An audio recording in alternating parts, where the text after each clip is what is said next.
Then we get Serie A, where obviously there's not much to discuss about the title race. And then some other really interesting things to get to here. So my title race storyline is, I just threw on the screen, Napoli. My question is, what is the legacy of this season for Napoli? They're going to win. How much do they win by? Do they set records? What do they go on and win a Champions League too? Do they start resting guys to try and win the Champions League because they're so far ahead and they just kind of crawl to the finish line? And so the end product in terms of the table and the record is not that impressive.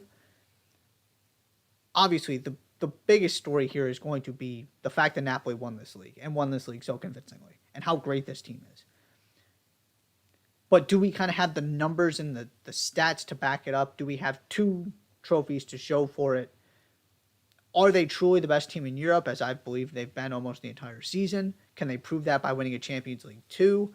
Just what does this final product look like? I am fascinated to find out. To me, that's the question here. And it doesn't, even if they kind of stumble a little bit down the stretch because they're more focused on Champions League, it doesn't take anything away. It doesn't mean that they're less convincing or they weren't as great. I'm just curious if the numbers are going to back it up, because they're to a point where they don't have anything else to. They're so far ahead that you can just shut it down. The fact that they're in that position this early is the legacy to me. But do they kind of have their name etched in the record books and in the history more than just kind of, you had to see this team to appreciate them, remember how great they were, those kind of things? Because that's all a given. The question is, what else is going to come of this phenomenal season Napoli are having?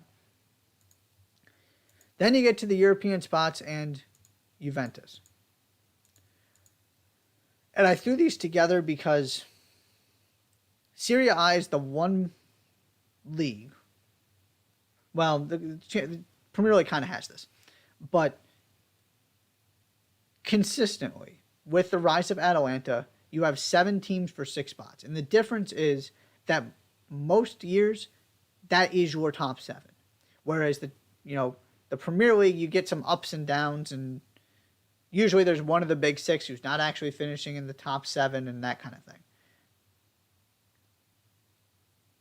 Since if Atalanta are good, basically you've got your top 7 because all of them are doing some good things right now. Lazio surging up the table, Roma are being Roma. You got the Milan clubs going again, and then of course Juventus. So it's not only the fact that this is just really compelling because every week the 2 through, I guess, 5 basically change because nobody can consistently put together a run of games. Either they lose in the league, they lose in Europe. It's been really kind of annoying trying to make a top 25 because it's just, okay, one Italian team in, one Italian team out because, Lazio's second in the league. And they just got knocked out of the Europa or the Conference League. And the numbers actually back up that they're really good from a goal difference standpoint and things like that. And I'm still just not convinced because of what's been happening in Europe. It's bizarre that way.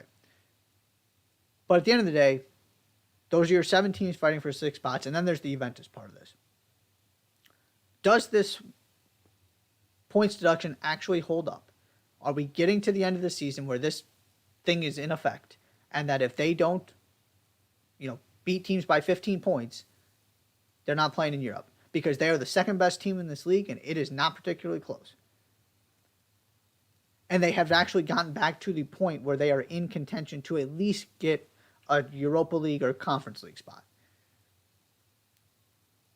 It's not out of the question they get Champions League. I still think it's a bridge too far. They just don't have enough time. But they are second in the league if you just go based on points earned and you take away the deduction. And that gap just continues to grow. They are team number 2. Where do they actually end up in the table? How does all of that play out? Of course, it's Juventus. It's drama, it's illegal dealings, it's points deduction. The story kind of writes itself. Then you get to the relegation battle. Just real quick here.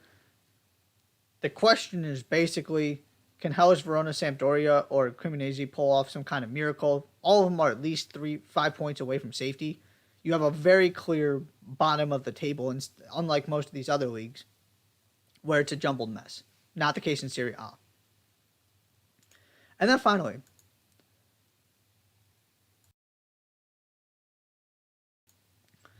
apologies there, Fiorentina. And this is what I was alluding to at the beginning about storylines and things you may not have been paying attention to. Fiorentina had an awful start to the season, and all of a sudden, they have turned this thing around. They are surging up the table. They're up to 9th, which, again, do they have time to make it all the way up to become a factor in that top 7? Probably not. But it's not out of the realm of possibility at this point.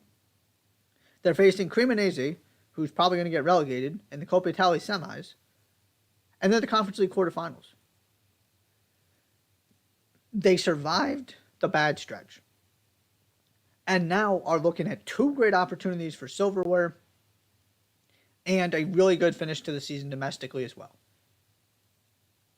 Again, there's no reason to really have been talking about them in the larger context and kind of the conversation about the European season. But they're one of the more compelling stories in Italy and something worth following as we get to the final weeks of the season.